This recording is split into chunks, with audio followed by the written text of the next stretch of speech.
Hey, bonjour à tous mes petits loups. Aujourd'hui on se retrouve pour un nouveau type de vidéo, des vidéos qui me tenaient réellement à cœur. Ça va être des vidéos sur les mystères.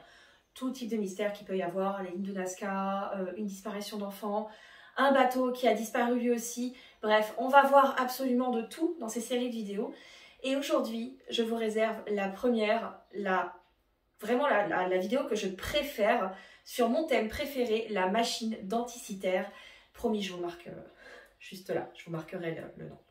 Donc, avant de commencer la vidéo, n'oubliez pas de liker, hein, c'est pas mal, de commenter pour me dire ce que vous en pensez, ou si vous avez des thèmes de vidéos que vous aimeriez bien que j'aborde. Vous abonner, c'est génial, et alors si vous activez la cloche de notification, bah là franchement mes petits loups, je ne sais pas quoi dire de plus. Donc bref, on se retrouve tout de suite, juste après l'intro.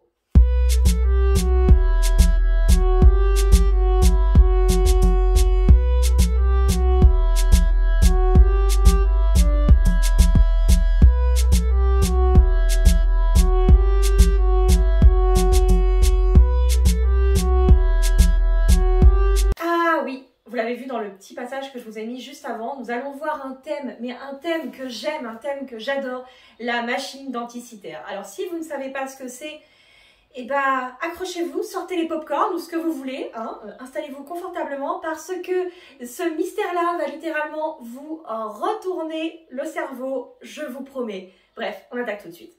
La machine denticitaire, eh bien, elle porte le nom d'un bateau qui a fait naufrage au large des îles grecques, hein, entre la Crète et le Péloponnèse. Elle est retrouvée au départ entre 1901 et 1902, alors on n'est pas très sûr de la date, hein, on a un petit bémol là-dessus. Et dans les années 50, Derek Price eh bien, va dans le musée archéologique d'Athènes, regarde un petit peu ce qu'il y a dans les boîtes, hein, bon, voilà, et il retrouve ceci. Alors, ça paraît pas incroyable, ça fait deux énormes blocs et on peut reconnaître qu'à l'intérieur, il y a une sorte de roue dentée, mais il ne sait pas forcément très bien ce que c'est. Et à l'époque, on n'a pas les compétences technologiques pour pouvoir chercher en fait ce que c'est. Vous voyez un petit peu mon excitation? Vous allez voir, vous allez halluciner. Donc, pendant toute sa carrière, près de 30 ans, eh ben, il va chercher à savoir ce qui se passe en fait avec ce truc, savoir ce que c'est. Malheureusement, il va mourir 1 an avant que la technologie soit suffisante pour réellement pouvoir dater l'objet, pouvoir travailler dessus. Mais malgré tout, dans les années 70, il va prendre sur lui de faire radiographier intégralement ces deux énormes tas de vases remplis de ce qui ressemble être à des roues dentées. Et il va découvrir qu'à l'intérieur, il y a à peu près 300 roues dentées, rouages en tout genre, petits morceaux d'acier, etc. C'est assez bizarre, mais il sent qu'il y a un truc. Il sent pas de peau, en fait. Genre, vraiment, pas de peau. Dans les années 2000, Mathias Buté, qui travaille pour la société Hublot, qui est une société d'horlogerie, hein, si vous ne savez pas, je vous mettrai le logo, est contacté par une série de scientifiques pour travailler dessus. Alors, il reçoit l'intégralité, c'est-à-dire les radiographies, tout ce qui va avec, mais surtout, il reçoit la datation au carbone 14. Et c'est là qu'on va avoir un petit problème. C'est daté en gros, de moins 160 avant Jésus-Christ. Pour vous donner une petite idée, Cléopâtre, hein, vous voyez le truc pyramidal, si vous n'avez pas la référence, c'est pas grave, le truc pointu là, Cléopâtre est morte en moins 40 avant Jésus-Christ, ce qui veut dire que c'est un minimum 100 ans de plus que Cléopâtre. D'accord. Et que donc c'est grec. Quand monsieur Mathias Buté va recevoir du coup les radiographies, avec l'expertise complète, combien il y a de rouages dedans, les tailles de chacun des rouages, etc., eh ben, il va se rendre compte qu'il y a un problème. Parce qu'à cette époque-là, c'est impossible qu'on ait une telle connaissance. C'est juste improbable. Alors, il va prendre ça un peu en colère quand même. Hein. Il va carrément se déplacer à Athènes pour aller pousser sa petite crise. Parce qu'il va dire, non mais attendez, vous vous fichez de moi ou quoi?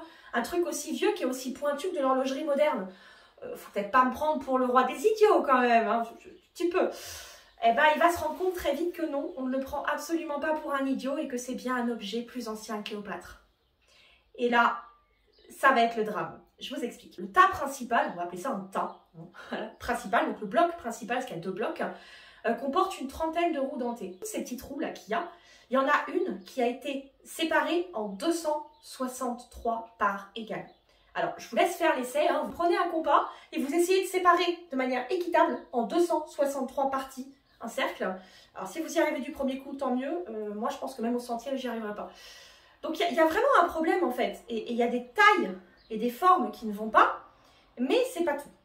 En fait, pour vous expliquer à quoi sert cette machine, parce que je pense que vous allez me demander très facilement à quoi ça sert, eh bien cette machine sert un petit peu de GPS. Non, je ne rigole pas. Non. En gros, je vous mettrai des images, parce que ça a été refait, hein, ils l'ont reconstitué pour voir un petit peu ce que ça donnait. Eh bien en fait, ça prend en considération la position de toutes les planètes connues, ainsi que du satellite, donc de la Terre, la Lune, et du Soleil, et ça vous calcule une date. C'est-à-dire que si vous rentrez une date, il va vous mettre la position des planètes qui correspond, et si vous êtes perdu en mer et que vous voyez plusieurs planètes et que vous les placez correctement, eh bien automatiquement, il va vous calculer la date qu'on est. Oui, et donc grâce à ça, eh ben, vous pouvez savoir si, tiens, telle planète est là, ok, c'est tel jour. Ah ouais, mais on aurait dû l'avoir là normalement à ce jour-là, donc on n'est pas bien positionné. C'est vraiment un GPS de l'époque, et c'est dingue, parce que vous avez juste une petite molette à bouger, et ça vous fait tout déplacer. Et ben c'est un peu comme si vous trouviez, on va dire un iPhone dans les pas du Titanic. C'est pas possible, on est d'accord. Et ben c'est un peu la même chose. C'est-à-dire que là, il y a un problème. Mais genre un vrai problème, puisque je rappelle qu'à l'époque, les gens étaient censés construire des monuments avec des marteaux et des burins. Ils n'avaient aucun moyen mécanique de faire ça. Soit. Donc Monsieur Butet, il commence à travailler là-dessus, il reconstruit la machine, et vraiment, il y a un problème en fait. Il y a un léger problème. Surtout que, pour vous expliquer, le fonctionnement, déjà, il fallait savoir que la Terre était ronde. Deuxièmement, il fallait savoir que la Terre tourne autour du Soleil, et pas l'inverse. Et troisièmement, il fallait être un as en mathématiques pour être capable de pondre un système qui te prend en considération les mouvements de toutes les planètes du système solaire. Donc il fallait toutes les connaître. Et surtout, ce qui est encore plus ingénieux et plus incroyable dans cette création, c'est que non seulement les planètes tournent, mais il y a un système de rouage bien particulier. Parce qu'en fait, le chemin que fait une planète, ou par exemple, prenons la Lune, ça ne fait pas un rond parfait autour de la Terre, ça fait une espèce de grosse patate. Je vous mettrai un dessin. Donc en fait, ils sont débrouillés pour que les roues dentées rentrent pour tout faire tourner, mais qu'à certains moments, elles s'écartent un peu, puis elles se rapprochent pour ralentir ou accélérer le mouvement des planètes. C'est une conception dingue pour l'époque. Et vraiment, le monsieur dont je vous parlais tout à l'heure, monsieur Butet, eh bien lui, il a dit que c'est vraiment de l'horlogerie moderne. On serait capable de le faire aujourd'hui avec nos machines, avec nos ordinateurs, mais être capable de calculer ça, connaître le mouvement de toutes les planètes, savoir en combien de temps elles font une révolution complète autour du Soleil, c'est des calculs de dingue qui ne sont pas censés avoir à l'époque. Et là, ça va être un vrai problème pour les historiens et les archéologues qui, clairement, aujourd'hui, sont en PLS au fond de leur lit. Alors, si vous vous demandez comment ça se fait que cette machine-là est exceptionnelle et unique, eh bien tout simplement parce que la règle à l'époque, c'est que tout ce qui était en métal était systématiquement refondu une fois que ça ne servait plus. C'est ce qui fait que déjà on a du mal à trouver du matériel qui a servi à construire les cathédrales, qui n'ont que plusieurs centaines d'années. Vous vous doutez bien qu'une machine qui a plus de 2000 ans, c'est compliqué. Et bah ouais. Alors c'est vraiment quelque chose qui perturbe, parce que c'est vraiment ça. On aurait retrouvé un téléphone portable dans l'épave du Titanic, ça aurait été la même chose. C'est impossible. En fait, les historiens et les archéologues de l'époque sont d'accord pour reconnaître que, oui, effectivement, ils avaient de grandes connaissances théoriques, les Grecs anciens, parce que cette machine est grecque, mais ils n'ont absolument pas les compétences pratiques, puisque, selon eux, les Grecs ne faisaient pas de pratique, ce n'étaient que les esclaves. Oui, parce qu'à l'époque, les Grecs avaient des esclaves. Et là, en fait, ça remet en considération tout ce qu'ils pensaient vraiment savoir, en fait.